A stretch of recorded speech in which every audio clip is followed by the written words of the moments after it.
La crisis actual ha puesto al descubierto las limitaciones de la Iglesia cristiana para realizar los ministerios tradicionales. Ahora, algunas de las iglesias han reformado la forma de trabajar en sus ministerios, adaptándolos a las diferentes necesidades debido a la crisis sanitaria. Sin embargo, algunas otras no. Como ya vimos en otros videos, la Iglesia cristiana ha evolucionado a través de la historia, y la gran mayoría de veces, esta evolución se ha debido a crisis que han surgido. No siempre esos cambios se han planeado.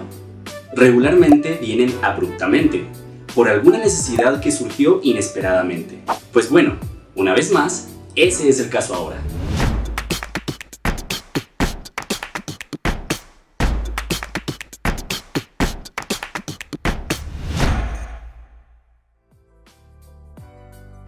La Iglesia se ha visto obligada en algunos casos a hacer cambios que no imaginábamos, y mucho menos habíamos planeado. ¿Quién iba a pensar que los templos estarían vacíos? Aquellos que enfocaban su ministerio en llenar los templos deben estar preocupados ahora. ¿Qué se buscaba cuando los líderes planeaban esa lista de actividades que llenaban la agenda de la Iglesia? ¿Cuál ha sido la meta de todos estos ministerios dentro de la Iglesia? ¿El propósito principal era únicamente llenar los templos o crear actividades? ¿Cómo se sentirán las personas cuya vida ministerial giraba en torno al templo y las actividades? Esta crisis vino a poner en luz el verdadero propósito de todos estos ministerios. La Iglesia, a lo largo de la historia, ha evolucionado la manera en que se desarrollan los ministerios. A partir de las enseñanzas bíblicas, la Iglesia ha diseñado una variedad grande de ministerios. Al principio, sobresalían los ministerios de enseñanza, que eran los que constantemente se hacían. La Iglesia de los primeros cristianos era muy diferente a la actual. En vez de templos, las reuniones funcionaban básicamente en casas particulares. Esto limitaba a los grandes ministerios públicos. Los cultos mismos eran discretos y hasta escondidas por causa de la persecución. Los ministerios de los primeros cristianos se enfocaban principalmente en las ceremonias, como el bautizo y la Santa Cena. Pero también había en el culto espacio para oración, predicación y discipulado. El ministerio pastoral también existía.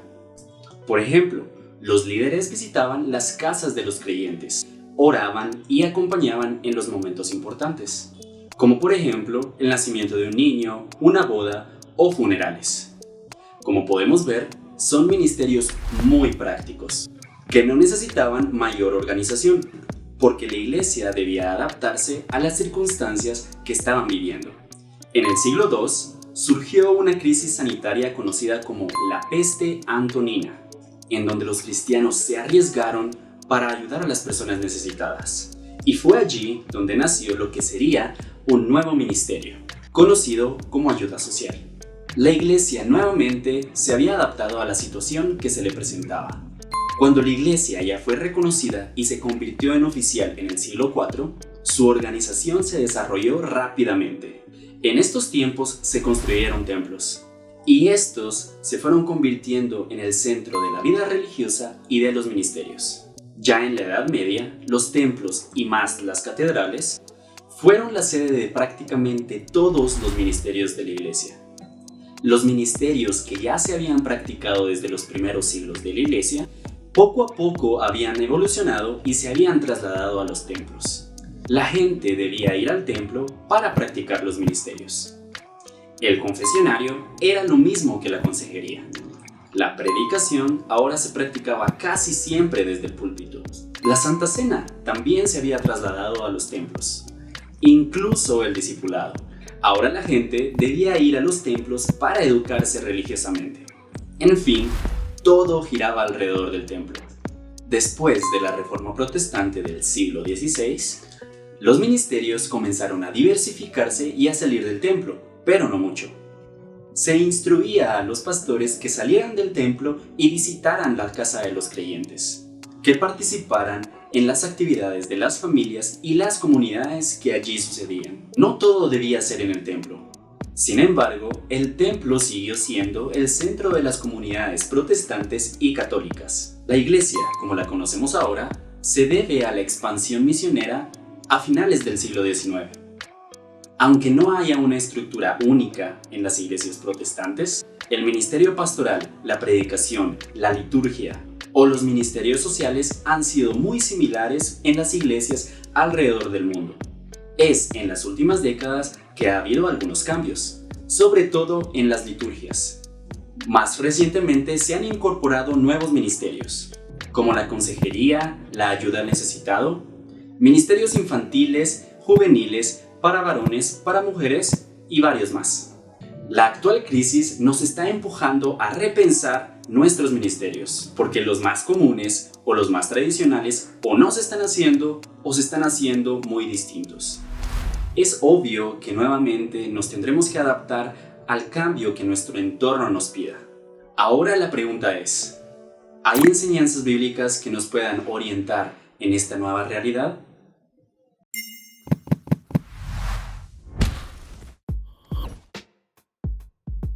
En la Biblia hay abundantes instrucciones sobre los ministerios del pueblo de Dios, especialmente en el qué, pero no tanto en el cómo.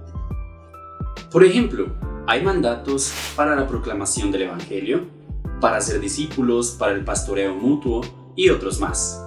También hay algunas instrucciones para el culto público, pero 1 Corintios 12, del 4 al 7, nos da la idea que la diversidad de ministerios es ilimitada. Pablo habla sobre los dones espirituales y los vincula con el ministerio. Hay diversidad de dones, de ministerios y de operaciones. Estos tres elementos están vinculados entre sí. El punto que los une es la diversidad. De aquí sacamos la idea de que no solamente los dones, ministerios y operaciones son distintos, sino que se desarrollan o, como hemos visto, se adaptan a las circunstancias. ¿Ya se acabaron de inventar todos los ministerios que se pueden hacer? ¿Habrá nuevos ministerios en el futuro que no se están haciendo ahora? Este pasaje apunta a una capacidad ilimitada del pueblo de Dios para desarrollar una gran variedad de ministerios. Hoy estamos experimentando una situación en la que casi nos vemos obligados a hacer cambios radicales en el ministerio y en la forma en que se desarrollan.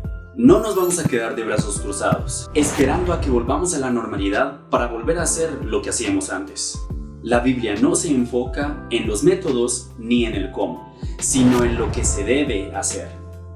Hay espacio para la creatividad en los ministerios, y no solo aquellos centrados en el templo o en los ministerios profesionales. Estamos en medio de una crisis que nos ha empujado a hacer cosas que no hemos hecho antes. Toda crisis es una oportunidad también, y en los ministerios cristianos no es la excepción. ¿Qué oportunidad más preciosa la que se nos presenta para innovar en nuestros ministerios?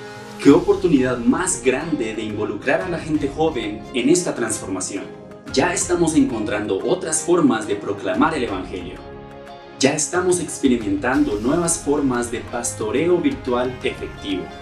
No quiere decir que abandonemos las actividades presenciales, pero hemos incorporado otras formas muy útiles. No hay sustituto para la convivencia y para la relación personal directa, pero también hay lugar para otras formas de relacionarnos. La tecnología nos provee herramientas muy útiles y apropiadas para entregar información, y desde allí se puede lanzar una cantidad impensable de nuevos ministerios.